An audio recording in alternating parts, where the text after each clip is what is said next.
Coming up in All Angles, an assassination in Haiti. Also, to mask or not to mask, a big debate as societies reopen. And later on, the latest COVID variant in the news. All that plus our All Angles 15 flashback.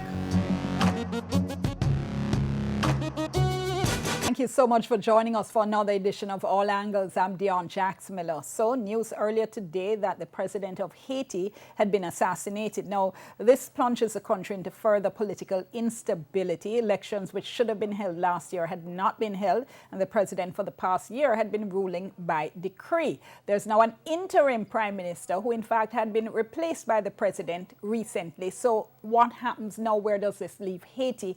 Caricom says it's about to make a statement. What can Caricom do, if anything, in all of this? So we have joining us on the program today Professor Jean-Eddy St. Paul, Professor of Sociology at Brooklyn College in the United States. He's also former founding director of the City University New York Haitian Studies Institute and former NGO worker in Haiti, Yann Vordeau. Gentlemen, thank you both so much. Really appreciate you talking to us. So, Professor, thank you so much. Professor, let me start with you if I could, because let's talk a little bit about the late president. I guess he's at this point, because this was someone who was not popular in Haiti. There had been widespread protests, in fact, calls from many sectors of society calling for him to step down. Why has he been so unpopular? Good afternoon. Thank you so much for having me on this show. First and foremost, let's say that President Jovenel Moise, he won an election, and in that election, the Haitian electoral population back at that time was about 7 million people, and only 1 million people went out and cast their vote, and former president and then candidate Jovenel Moise, he only received 500,000 votes. So in political science and in sociology, we manage two concepts that are the concept of legality and legitimacy. Although in 2016, President Jovenel Moise, when he was sworn into power in 2017, he was a legal president, but he never had a strong legitimacy because Jovenel Moise received very few people vote for him. And one of other things that we should mention is that Jovenel Moise, before that election, was unknown from the electorate and the Haitian population. He was introduced by the Haitian to the Haitian population by the former president of PHTK, the Haitian Party of Bold Hair, Michel Joseph Martelly, aka Sweet Mickey. So to summarize, Jovenel Moise, first, he never had a strong legitimacy. And then when we overview his policies throughout his tenure, he didn't manage to create a state for the nation. He didn't manage to connect the Haitian state to the basic need of the Haitian society. Jovenel Moise didn't never manage to use the office as a means in order to contribute to the well-being and the decent life of Haitian people. So Jovenel Moise was a puppet at the hand of the traditional Haitian oligarchy that is the most corrupt and most repugnant economic elite in Haiti. Because Haiti, we don't have a national bourgeoisie. So Jovenel Moise, actually many members of the traditional class of the private sector or business, remember private sector or business, That is the name that is stand for the Haitian bourgeoisie, private sector of business. We have in Haiti, we have 95% of the population that is black skin like me, and we have mulattoes. The economy of Haiti is owned by those mulattoes. So those mulattoes use black people like Jovenel Moise to put them in office, but to serve for their own profit. Hold that thought a moment for me, please, Professor. There's so much there to unpack, but let me bring in Mr. Vordo, if I could, because that comment that Professor St. Paul made, Mr. Vordo, about Moise being a puppet, the role of the United States in not just this current administration, but several previous administrations in Haiti is one that has been, one might say, suspect at the very least. And we hear the United States now offering assistance if Haiti calls for it. Can you give me your view on how the U.S. has contributed to instability in Haiti? Well, first of all, let me express my sorrow at the death of Jovenel Moise. Assassination is never justified, so it is a very sad event for the family, for Haiti as well. And it might become a very difficult time. I do agree with Professor St. Paul that he was a very ineffective president. And yes, there is a strong link to the United States. There is a lot of thinking that already after the earthquake, when the elections were held at the end of 2010, the US had a strong influence on who got elected. That was Michel Martelly, Sweet Mickey, also in other words. And he had his party, the Haitian party, bald head, because his head was bald. And he groomed Jovenel Moise during his presidency to take over. Jovenel Moise was a banana farmer in the north who benefited a lot from some of the money that became available. So there are links like that, and there is definitely a lot of feeling among the Haitian people that the US has interfered with the elections in 2010.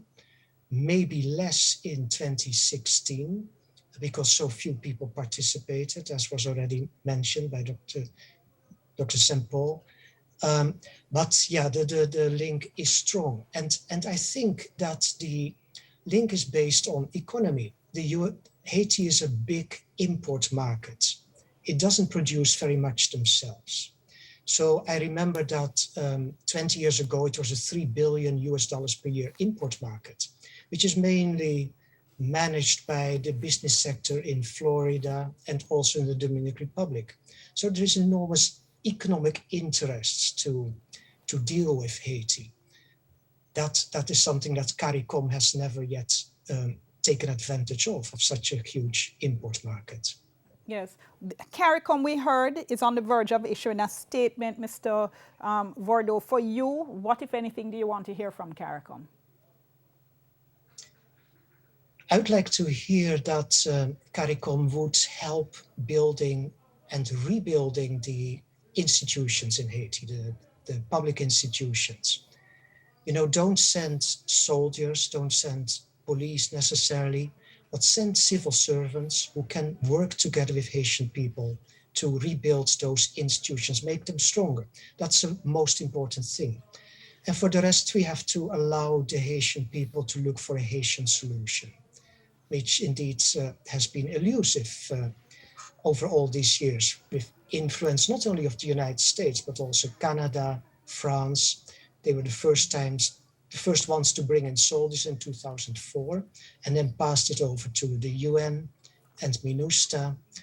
The European Union and several other countries, they all are involved. They call themselves the core group of friends of Haiti. But I think Caricom has underperformed, and really the people are the same. Haitian people and Caricom people from the English-speaking Caribbean can collaborate very well together.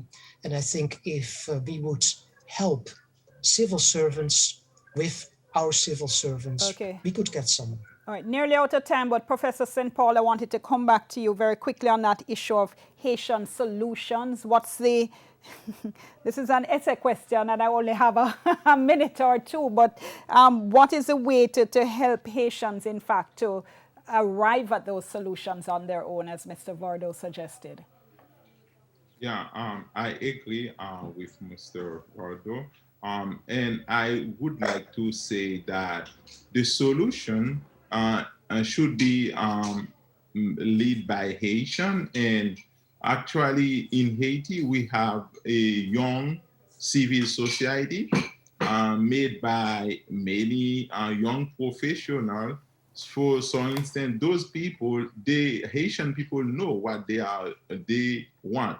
They are asking for the respect of the sovereignty of Haiti, because I recently published in the Georgetown Journal of International Affairs a piece entitled "Understanding Haiti through the power of social forces in interaction." So the international community, since the very inception of Haiti, has been a powerful force that has prevented the development of Haiti. For instance, Mr. Vardo mentioned the idea that Haiti is very important for the U.S. in terms of the market to send, goods in Haiti. But it was a time in the 1980s when I was a teenager growing up in Haiti.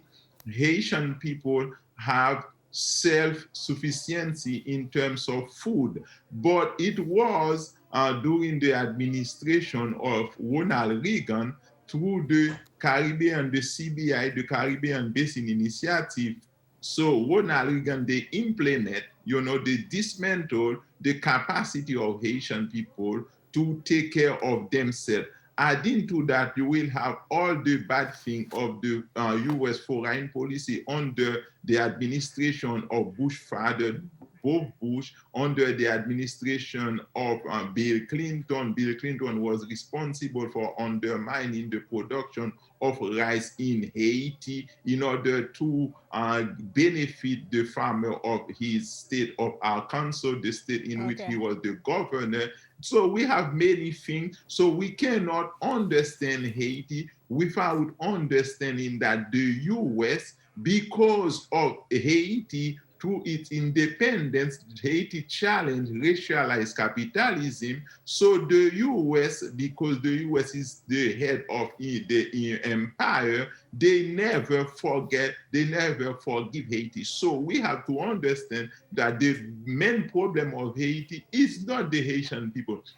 It's the international community in interaction to the powerful elites, economic elites, and both economic and political elites of Haiti. But Haitian people I'm so sorry. I'm going to have to stop you there, Professor.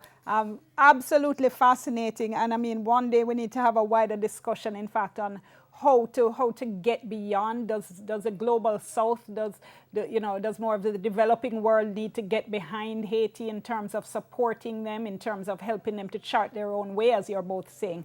But thank you both so much. We do appreciate it. That developing story, we continue to follow in our newsroom. And as I said, fascinating thoughts. They're coming from our guests that don't send soldiers, send civil servants to help rebuild the institutions of the country, assist civil society to help to develop their own solutions. And the problem facing Haiti is not Haiti's international community, and the history can never be forgotten. Let's go to break. We'll be back. We're going to be talking about ganja and sports. We'll soon come.